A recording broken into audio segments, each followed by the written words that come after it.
Spoštovani, rad bi predstavil pobudo za revizijo, ki sem jo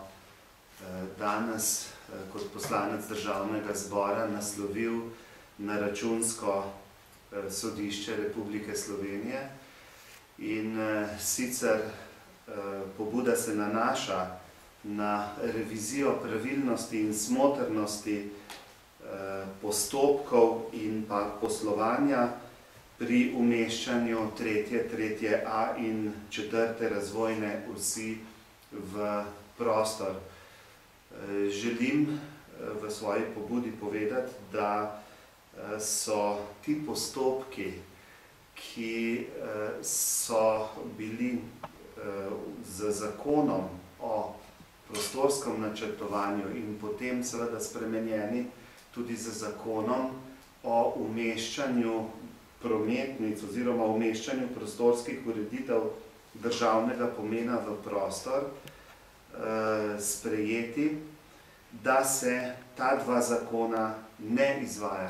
izvajata, da postopki tečejo predolgo. Zato želim, da Računsko sodišče preveri tako poslovanje Ministrstva za okolje in prostor,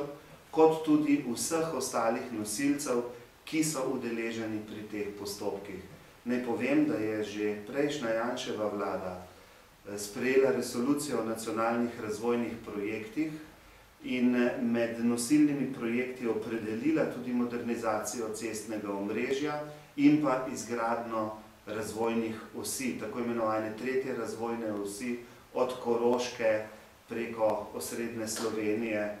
do Dolenjske in Bele krajine, 3A razvojne osi od Škofljice do Petrine za najbolj perečim problemom obvoznice Škofljica in pa seveda tudi 4. razvojne osi, ki povezuje severno Primorsko z Logatcem in pa Škofjo Loko ter Jeprco. Ta projekt je bil opredeljen v višini 1,5 milijarde evrov, v celoti pa bi moral biti izveden do leta 2020. Izkušnje kažejo, da pravzaprav se ni nič zgodilo, kljub temu, da je bil sprejet nov zakon o umeščanju prostorskih ureditev državnega pomena v prostor in kljub temu, da je še posebej nekdanji minister Roko Žarnič to opredelil kot osrednji težiščni zakon, ki bo pravzaprav vse te postopke pohitril. Ker se ne dogaja ničesar in ker imamo zelo ilustrativen primer nezadovoljivega vodenja postopkov umeščanja v prostor, ravno pri umeščanju obvoznice Škofljica po Barju na 3A razvojni osi, želim, da Računsko sodišče preveri, kako se spoštujejo zakonski in ostali roki postopkov umeščanja razvojnih osi v prostor, kar se tiče načrtovanja, priprave, izvedbe postopkov, rokov, nadzora izvedbe postopkov in da ugotovi Računsko sodišče, ali so se konkretno skrajšali roki umeščanja v prostor po sprejetju novega zakona,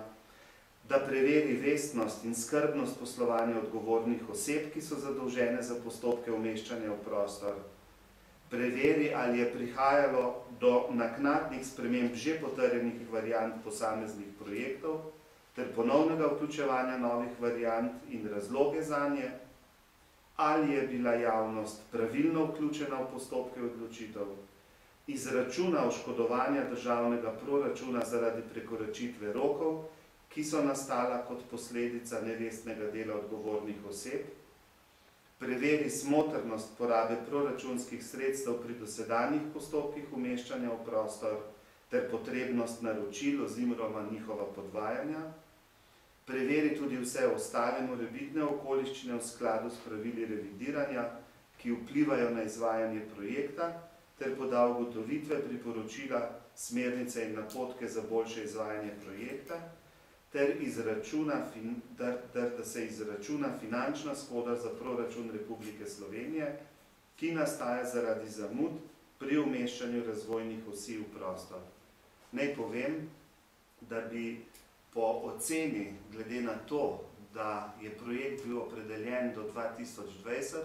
morali ti projekti biti že praktično umeščeni v prostor, morala bi biti že počasi pridobljena gradbena dovoljenja, se pravi, da bi se moralo začeti z